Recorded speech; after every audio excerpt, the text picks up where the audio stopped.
तिळगुळ घ्या गोड गोड बोला. या मागचा अर्थ तीळ थोडे कडू तर गुळ गोड असतो. जीवनात गोड व कडू अनुभव येतात तरीही नात्यांमध्ये गोडवा ठेवावा हा संदेश जणू आपल्याला संक्रांतीला मिळतो. संक्रांतीला तिळाचे लाडू वड्या चिक्की वाटून प्रेम आपुलकी वाढवली जाते. म्हणूनच संक्रांतीला तिळाचे पदार्थ करणे म्हणजे आरोग्य परंपरा आणि सकारात्मक संदेश यांचा सुंदर संगम आहे. आणि आज आपण तिळाचे लाडू करणार आहोत. तेही अगदी मऊसूत खुसखुशीत होणार आहे, अजिबात कडक होणार नाही. अगदी परफेक्ट रेसिपी मी तुमच्या बरोबर शेअर केलेली आहे. तर रेसिपी संपूर्ण बघा आणि हो व्हिडिओ आवडला तर लाईक करायला विसरू नका, शेअरही करा आणि चॅनलवरती नवीन असाल तर जरूर सबस्क्राईब करा. चला तर मग मस्त अशा रेसिपीला आपण सुरुवात करूया. तिळाचे लाडू बनवण्यासाठी आपण सर्वात आधी तीळ भाजून घेणार आहोत. यासाठी मी कढईमध्ये 1 वाटीभर तीळ टाकलेले आहेत. ते आपण चांगले भाजून घेऊया. गॅसची फ्लेम अजिबात मोठी करायची नाही. गॅसची फ्लेम कमी ठेवूनच आपण हे तीळ अगदी छान खरपूस भाजून घ्यायचे आहेत. तीळ अजिबात जाळायचे नाहीत, नाहीतर त्याची चव अजूनच कडू होते. त्याच्यामुळे आपण कमी गॅस ठेवून अगदी खरपूस असे हे तीळ भाजून घ्यायचे आहेत. तिळामध्ये भरपूर कॅल्शियम, लोह, प्रथिने व चांगले स्निग्ध पदार्थ असल्यामुळे अशक्तपणा कमी होतो, सांधेदुखी व कोरडेपणाही कमी होतो आणि संक्रांतीच्या सुमारास थंडी जास्त असते. तिळांमध्ये उष्ण गुणधर्म असल्यामुळे शरीराला ऊब मिळते व थंडीपासून संरक्षण होते. तसेच संक्रांतीपासून सूर्यदेव उत्तरायणात प्रवेश करतो. हा काळ शुभ मानला जातो. तीळ हे शुद्ध व सात्विक अन्न मानले जाते, म्हणून ते देवालाही अर्पण करतात. या सर्व कारणांमुळेच संक्रांतीला तिळाचे पदार्थ केले जातात. यामागे शास्त्रीय, आरोग्यदायी आणि सांस्कृतिक अशी तिन्ही कारणे आहेत. तीळ भाजून झालेले आहेत, अगदी खरपूस भाजलेले आहेत. ते आपण ताटामध्ये काढून घेऊया आणि थंड होऊ देऊया. आणि याच कढईमध्ये आता आपण शेंगदाणे सुद्धा भाजणार आहोत. तिळाची चव थोडीशी कडसर असते, त्याच्यामुळे आपण थोडेसे शेंगदाणेही त्याच्यामध्ये टाकणार आहोत. शेंगदाणेही आपण अगदी खरपूस भाजून घेणार आहोत. तीळ आणि शेंगदाणे एकत्र असल्यामुळे प्रोटीनचा खजिनाच आपल्याला मिळतो. तिळाची चिक्की करताना सुद्धा आपण त्याच्यामध्ये शेंगदाण्याचा कूट टाकायचा असतो. नुसत्या तिळाची चिक्की केली तर त्याची चव थोडीशी कडसर होते, त्यामुळे आपण इथे शेंगदाणे सुद्धा वापरतो. शेंगदाणे भाजून झालेले आहेत, ते आपण एका ताटामध्ये काढून घेऊया आणि थंड होऊ देऊया. थंड झाल्यानंतर आपल्याला या शेंगदाण्याचे सालही काढायचे आहेत आणि ते थोडेसे कुटून घ्यायचे आहेत. जाडसरच ठेवायचे आहेत, म्हणजे एका शेंगदाण्याचे 2 तुकडे करायचे आहेत. शेंगदाणे भाजून झालेले आहेत, तिळही भाजून झालेले आहेत. आता आपण गुळाचा पाक करूया. 1 कप गुळ घेतलेला आहे, तो कढईमध्ये टाकलेला आहे. त्याच्यामध्ये चमचाभर तूपही टाकलेलं आहे.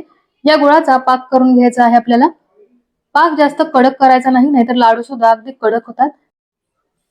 गुळ विरघळल्यानंतर अगदी थोडा वेळ गरम करायचा आणि गुळाचा पाक तयार झाला आहे की नाही हे कसे ओळखायचे हे सुद्धा मी तुम्हाला पुढे दाखवणार आहे.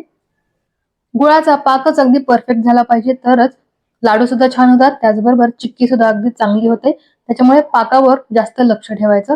पाक अगदी कच्चाही नाही राहिला पाहिजे आणि तो खूप पुढेही नाही गेला पाहिजे, म्हणजे कडकही नाही झाला पाहिजे. त्याच्यामुळे पाक अगदी परफेक्ट करायचा आहे. आता बघा, गुळ विरघळल्यानंतर अगदी थोडा वेळ मी गरम केलेला आहे. आता आपण चेक करूया गुळाचा पाक तयार झाला आहे का. यासाठी आपण एका डिशमध्ये पाणी घेणार आहोत आणि त्याच्यामध्ये थोडासा पाक टाकून बघायचा. त्याची अशी गोळी तयार झाली की समजायचं की पाक हा तयार झालेला आहे. आता बघा, मी तुम्हाला दाखवते आहे. अगदी थोडासा पाक मी पाण्यामध्ये टाकते आहे.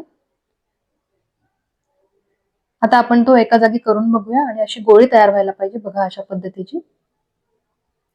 याचा अर्थ पाक अगदी परफेक्ट झालेला आहे. लगेचच आपल्याला इथे गॅस बंद करायचा आहे. गॅस बंद करायच्या आधी 1 चमचाभर पाणी मी याच्यामध्ये टाकणार आहे. पाणी टाकल्याने काय होतं, पाक मऊसूत होतो आणि त्याच्यामुळे आपले लाडू सुद्धा छान मऊसूत आणि खुसखुशीत होतात. त्याच्यामुळे जास्त नाही, अगदी 1 चमचाभर पाणी टाकलं, ते चांगलं मिक्स केलं आणि आता आपण याच्यामध्ये तीळ आणि शेंगदाणे टाकणार आहोत. ज्या कपाने मी गोळ मोजून घेतला होता त्याच कपाने तीळही मोजून घेतलेले आहेत. 1 कपभर तीळ टाकलेले आहेत आणि पाव कप शेंगदाणे टाकलेले आहेत. आता हे सगळं छानसं मिक्स करूया. गॅस इथे आपण बंद केलेला आहे. गुळामध्ये जेव्हा पाणी टाकलं त्याच वेळेस मी गॅस बंद केला आणि हे सर्व साहित्य छानसं मिक्स करून घेतलेलं आहे. आता आपल्याला लाडू बांधायचे आहेत. हे मिश्रण गरम असतानाच लाडू बांधायचे. हे मिश्रण थंड झाल्यानंतर याचे लाडू वळले जात नाहीत. त्याच्यामुळे मिश्रण गरम असतानाच आपल्याला याचे लाडू बांधायचे आहेत. आपण गॅस बंद केला असल्यामुळे आणि नंतर हे साहित्य मिक्स केल्यामुळे हे जास्त गरमही नाहीये, हाताला सोसेल इतकं गरम आहे. आणि आता मी याचे लाडू बांधून घेते आहे आणि तुम्ही बघू शकता अगदी छान असा लाडू बांधून झालेला आहे. अगदी लहान लहान साईजचे लाडू बनवायचे. संक्रांतीच्या दिवशी तुम्हाला हे लाडू वाटायचे असेल तर असे लहान लहान आकाराचे छानसे लाडू करायचे आणि तुम्हाला रोज खायला बनवायचे असेल तर तुम्ही मोठ्या आकाराचे सुद्धा बनवू शकता. मी अगदी लहान लहान आकाराचे लाडू बनवते आहे आणि बघा, लाडू अतिशय छान असे बांधले जात आहेत. मिश्रण गरम आहे, हाताला थोडंसं भाजतं, पण अगदी काळजीपूर्वक आपण हे लाडू बांधून घ्यायचे. आणि गुळ हा गरम केल्यानंतर चिकट होतो हे तुम्हाला माहितीच आहे. त्यामुळे तुम्हाला जर लाडू करताना हाताला मिश्रण चिकटत असेल तर तुम्ही थोडंसं तूपही लावू शकता. तूप लावायचं हाताला आणि लाडू वळायचा अगदी सहज वळला जातो. इथे तुम्ही बघू शकता. त्याचबरोबर तुम्ही पाणी लावून सुद्धा हे लाडू बांधू शकता. म्हणजे हाताला पाणी लावायचं आणि लाडू बांधायचा, तेव्हा सुद्धा लाडू अगदी छान वळला जातो. पण पाणी लावल्यावर काय होतं, लाडू लवकर खराब होण्याची शक्यता असते. अशा पद्धतीने केलेले लाडू आहेत ना, 15 ते 20 दिवस ते महिनाभर सुद्धा अगदी चांगले टिकतात. त्याच्यामुळे मी पाणी नाही लावलं, हाताला तूप लावलं थोडंसं आणि हे लाडू बांधून घेतलेले आहेत. तर बघितले ना, अगदी सोप्या पद्धतीनं झटपट होणारे तिळाचे लाडू आपण केलेले आहेत आणि अतिशय मऊसूत खुसखुशीत असे हे लाडू होतात. तुम्ही ना हीच पद्धत फॉलो करून तिळाचे लाडू बनवा. मग बघा, तुम्ही बनवलेले तिळाचे लाडू सुद्धा अगदी खुसखुशीत होणार आहेत आणि चवीलाही अगदी मस्त होतात. तीळ अगदी छान खरपूस भाजून घ्यायचे, शेंगदाणे हे खरपूस भाजून घ्यायचे. तीळ आणि शेंगदाणे चांगले भाजल्यामुळे या लाडूची चव अतिशय मस्त लागते. तुम्ही करून बघा आणि मला कमेंट करून सांगा तुम्ही बनवलेले तिळाचे लाडू कसे झाले आहेत ते, आणि ही रेसिपी तुम्हाला कशी वाटली हे सुद्धा मला नक्की कमेंट करून सांगा. तुम्हाला जर आजची आपली तिळाच्या लाडूची रेसिपी आवडली असेल तर व्हिडिओला लाईक करायला विसरू नका, शेअरही करा. जास्तीत जास्त मित्रमंडळींना शेअर करा, म्हणजे त्यांना सुद्धा तिळाच्या लाडूची अगदी परफेक्ट रेसिपी मिळेल. आणि अशीच मस्त रेसिपी घेऊन आपण पुन्हा भेटणार आहोत. तिळाची चिक्की सुद्धा मी आपल्या चॅनलवरती अपलोड करणार आहे. ती रेसिपी सुद्धा तुम्ही नक्की बघा आणि आपल्या चॅनलला फॉलो करायला अजिबात विसरू नका. सबस्क्राईबही करा आणि बेल आयकनही प्रेस करा. बेल आयकन प्रेस केल्यामुळे तुम्हाला आपल्या चॅनलवरील नवीन नवीन रेसिपीचे नोटिफिकेशन हे लगेचच मिळणार आहे. चला तर मग पुन्हा भेटूया अशाच मस्त रेसिपी बरोबर. धन्यवाद.